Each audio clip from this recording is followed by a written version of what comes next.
Hello everybody, मेरा नाम है Rohit Kumar Khanna. Most common 100 injections की ये हमारी 6th वीडियो है। आज की इस वीडियो में हम 51 से लेके 60 तक इंजेक्शंस कवर करेंगे एंड आज की ये वीडियो मिला के 60 इंजेक्शंस आपके पूरे हो जाएंगे। अगर आप मेरे चैनल के ऊपर पहली बार आए हो तो आपको बता दूं, हमने एक सीरीज शुरू करी है जिसमें हम बात कर रहे हैं most common 100 injections used by medical practitioner. ये उसकी 6th वीडियो है। ये वीडियो मिला के 60 इंजेक्शन पूरे हो गए हैं। ऐसे ही आपको 10 वीडियोस मिलेंगी। अगर आप फ्यूचर में मेरी वीडियो देख रहे हो तो डिस्क्रिप्शन में आपको 10 के 10 वीडियोस के लिंक मिल जाएंगे। काफ़ी इन्फॉर्मेटिव वीडियोस है, आप जा कर के देख सकते हैं। आज की वीडियो का पहला जो हमारा 51 नंबर इंजेक्शन है उसका नाम है ऑप्टीन्यूरोन फोर्ट इंजेक्शन। काफ़ी ज़्यादा पॉपुलर इंजेक्शन है एंड ये एक विटामिन्स का इंजेक्शन है। इसमें मेजरली विटामिन बी कॉम्प्लेक्स के साथ में कॉम्बिनेशन में विटामिन B12 होता है एंड इसका इस्तेमाल IM या फिर IV ड्रिप में करा जाता है। अगर हम इसके यूजेस के बारे में बात करें तो जब किसी को विटामिन B12 की डेफिशिएंसी हो जाती है तब इसका इस्तेमाल करा जाता है। विटामिन B की डेफिशिएंसी हो जाती है तब इसका इस्तेमाल करा जाता है। अनीमिया में इसका इस्तेमाल करा जाता है। हेमोरेज में इसका इस्तेमाल करा जाता है। एक्ने अगर किसी को लंबे समय से हो रहे हैं उसमें इस्तेमाल करा जाता है। किसी को अल्जाइमर डिजीज़ है तो बाकी मेडिसिन के साथ ऑप्टीन्यूरोन इंजेक्शन का इस्तेमाल करा जाता है। काफ़ी अच्छे रिजल्ट देता है। अगर किसी को नर्व्स में पेन हो रहा है, नर्व्स की कोई प्रॉब्लम है, नमनेस की हाथों पैरों में प्रॉब्लम आ रही है, हाथ पैर सुन्न पड़ रहे हैं, इसके अलावा सारा दिन थका थका फील करता है, तो इन सभी का ट्रीटमेंट करने के लिए ऑप्टीन्यूरोन इंजेक्शन का इस्तेमाल करा जाता है। जो हमारा 52 नंबर इंजेक्शन है वो है डाइफेनहाइड्रामिन इंजेक्शन। डाइफेनहाइड्रामिन इंजेक्शन एक एंटी हिस्टामिनिक इंजेक्शन है।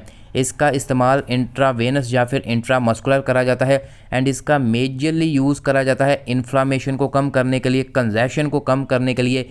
इचिंग में इसका काफ़ी ज़्यादा इस्तेमाल करा जाता है एंड जितने भी एलर्जिक रिएक्शंस होते हैं उनका ट्रीटमेंट करने के लिए भी डाइफेनहाइड्रामिन इंजेक्शन का इस्तेमाल करा जाता है। इसके अलावा मोशन सिकनेस की वजह से जब नोज़िया, वॉमिटिंग एंड डिजीनेस की प्रॉब्लम आती है उन कंडीशंस में भी डाइफेनहाइड्रामिन इंजेक्शन का इस्तेमाल करा जाता है। जो हमारा 53 नंबर इंजेक्शन है वो है फेंटानिल सिट्रेट इंजेक्शन। ये फेंटानिल सिट्रेट इंजेक्शन का इस्तेमाल स्लो IV या फिर IM करा जाता है। ये एक बहुत ही अच्छा नारकोटिक एनाल्जेसिक है। इसका इस्तेमाल करा जाता है पेन को कम करने के लिए। एज एनाल्जेसिक इसका इस्तेमाल करा जाता है जब सीवियर पेन हो जाती है एंड मेजरली इसका इस्तेमाल करा जाता है ड्यूरिंग या फिर आफ्टर सर्जरी। किसी भी तरह का ऑपरेशन हुआ है, सर्जरी हुई है, उस सर्जरी के चलते या फिर सर्जरी के बाद अगर बहुत ज़्यादा दर्द हो रहा है तब इसका इस्तेमाल करा जाता है। इसके अलावा इसका सेकंड यूज़ है, इसको एनेस्थीसिया के तौर पे भी बाकी मेडिसिन के साथ इस्तेमाल करा जाता है एंड एनेस्थीसिया जो है वो अच्छा आता है जब भी किसी की सर्जरी होनी होती है तो बाकी मेडिसिन के साथ फेंटानिल सिट्रेट इंजेक्शन का इस्तेमाल करा जाता है। लेकिन आजकल ये आपको लोकल मार्केट में बिल्कुल नहीं मिलेगा क्योंकि इसका अब्यूज़ बहुत ज़्यादा होता है। जो नशा करते हैं इसको गलत तरीके से इस्तेमाल करते हैं एंड USA में ये जो फेंटानिल इंजेक्शन है ये एक बहुत बड़ी प्रॉब्लम बन चुका है क्योंकि इसके साथ बहुत सारे जो एडिक्ट हैं ड्रग्स के वो इसका बहुत इस्तेमाल करते हैं। जो 54 नंबर इंजेक्शन है वो है पोलीबियोन इंजेक्शन।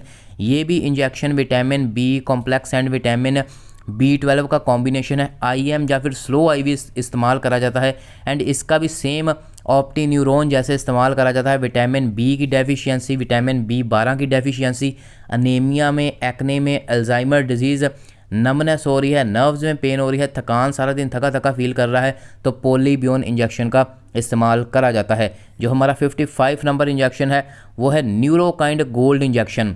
ये 3 मेजर मेडिसिन का कॉम्बिनेशन है, मिकोबालामिन, पायरिडॉक्सिन एंड निकोटिनामाइड। ये तीनों इसमें सॉल्ट मिलेंगे एंड इसका इस्तेमाल इंट्रामस्कुलर एंड इंट्रावेनस करा जाता है।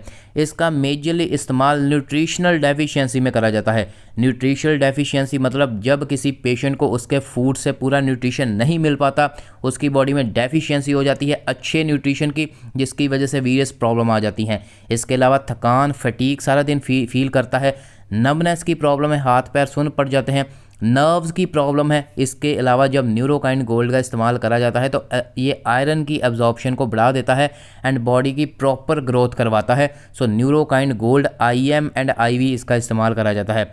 जो हमारा 56 नंबर इंजेक्शन है वो है पायरोक्सीकैम इंजेक्शन। इसकी टैबलेट भी मार्केट में अवेलेबल होती है। ये piroxicam injection non steroidal anti inflammatory class की एक मेडिसिन है। इसका इस्तेमाल सिर्फ IM करा जाता है, ओनली इंट्रामस्कुलर करा जाता है एंड इसका यूज़ मेजरली करा जाता है मॉडरेट टू सीवियर पेन जब किसी पेशेंट को होती है। सो पेन से रिलीफ दिलाने के लिए, टेंडरनेस की प्रॉब्लम है, स्वेलिंग की प्रॉब्लम है, ऑस्टियो अर्थराइटिस में या फिर रूमाटॉइड अर्थराइटिस में किसी को स्टिफनेस की प्रॉब्लम है, सो इन सभी कंडीशंस का मॉडरेट टू सीवियर पेन का ट्रीटमेंट करने के लिए पायरोक्सिकैम इंजेक्शन का इस्तेमाल करा जाता है। जो हमारा 57 नंबर इंजेक्शन है वो है केटोरोलैक इंजेक्शन। ये भी एक non steroidal anti inflammatory drug है एंड इसका इस्तेमाल IM या फिर IV करा जाता है। एंड इसके यूज़ के बारे में अगर हम बात करें तो ये मॉडरेट टू सीवियर पेन को कंट्रोल करने के लिए इसका इस्तेमाल करा जाता है।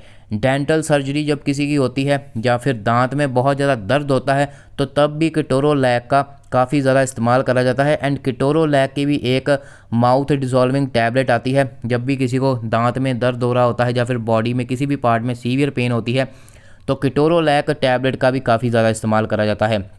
जो 58 नंबर इंजेक्शन है हमारा वो है एसिक्लोफेनेक इंजेक्शन। इसकी भी टैबलेट मार्केट में अवेलेबल है। ये aceclofenac injection non steroidal anti inflammatory class का ड्रग है एंड IM इसका इस्तेमाल करा जाता है। इसका मेजरली इस्तेमाल पेन एंड इन्फ्लामेशन को कम करने के लिए करा जाता है, चाहे वो रूमाटॉइड अर्थराइटिस की वजह से हो, ऑस्टियो अर्थराइटिस की वजह से हो पेन घुटनों में, जॉइंट्स में, जो आपके बोन्स हैं, या फिर एनकाइलोजिंग स्पॉन्डिलाइटिस की जब किसी को प्रॉब्लम होती है तो तब भी इसका इस्तेमाल करा जाता है। जॉइंट्स में अगर दर्द हो रहा है, मसल्स में दर्द हो रहा है तो एसिक्लोफेनेक इंजेक्शन का इस्तेमाल करा जाता है। जो 59 नंबर हमारी इंजेक्शन है वो है आइबोब्रोफेन इंजेक्शन। इसका इंट्रावेनस इस्तेमाल करा जाता है। ये भी NSAID क्लास की टैबलेट NSAID क्लास का इंजेक्शन है एंड इसका मेजरली इस्तेमाल माइल्ड टू मॉडरेट पेन में करा जाता है। पेन के साथ अगर किसी को फीवर है, इन्फ्लामेशन है तो आइबोब्रोफेन इंजेक्शन का इस्तेमाल करा जाता है। जो हमारा 60 नंबर इंजेक्शन है आज की वीडियो का लास्ट इंजेक्शन वो है इनॉक्साप्रिन इंजेक्शन। एनॉक्साप्रिन इंजेक्शन का इस्तेमाल SC करा जाता है, सबकुटेनियस करा जाता है एंड मेजरली इसका ध्यान रखा जाता है कि IM इसको ना इस्तेमाल करा जाए। इसका सिर्फ सबकुटेनियस मेजरली इस्तेमाल करा जाता है। इसका ये ब्लड क्लॉट को प्रिवेंट करवाता है। ब्लड क्लॉट को प्रिवेंट, जैसे अगर किसी को कोई भी लेग इंजरी हो गई है, वो लंबे समय से बेड रेस्ट पे है तो उसके ब्लड क्लॉट बन जाते हैं, वो हिल जुल नहीं पाता, या फिर किसी के स्टमक का कोई भी ऑपरेट हुआ है या फिर किसी की हिप रिप्लेसमेंट हुई है तो उस कंडीशन में जब ब्लड क्लॉट बन जाते हैं तो ब्लड क्लॉट को ये प्रिवेंट करवाता है। इसके अलावा ये ब्लड क्लॉट लंग्स में जाके प्रॉब्लम कर देते हैं जिसको पल्मोनरी एम्बोलिज्म बोला जाता है। उसका ट्रीटमेंट करने के लिए भी इसका इस्तेमाल करा जाता है। एंड जो मैंने आपको ब्लड क्लॉट वाली कंडीशन बताई उसको डीप वेनस थ्रोम्बोसिस बोला जाता है। सो इस कंडीशन का ब्लड क्लॉट्स को प्रिवेंट करने के लिए जो हार्मफुल ब्लड क्लॉट होते हैं तब इनॉक्साप्रिन का इस्तेमाल करा जाता है। ये हमारे 10 इंजेक्शन है इस वीडियो के। आज की वीडियो मिला के 60 इंजेक्शन पूरे हो गए। एक बार मैं आपको फिर से रिपीट कर देता हूँ। Optineuron injection, fentanyl injection, diphenhydramine injection, Polybion injection, Neurokind gold injection, piroxicam injection, ketorolac injection, aceclofenac injection, ibuprofen injection and isoxsuprine injection. ऐसे ही आपको मैं 100 इंजेक्शंस की इन्फॉर्मेशन दूंगा। एक मैंने अलग से इसकी प्लेलिस्ट बना दी है, आप जाकर के सारी वीडियोस 10 की 10 देख सकते हैं। Thank you so much. ऐसे प्यार करते रहिए, वीडियो को शेयर कीजिए, अपने मेडिकल फार्मा नर्सिंग रिलेटेड दोस्तों के साथ चैनल को शेयर कीजिए, बेल आइकन पे क्लिक कीजिए, चैनल को सब्सक्राइब कीजिए। मेरे इंस्टाग्राम रोहित कुमार हेल्थ के ऊपर जरूर फॉलो कीजिए। Thank you so much.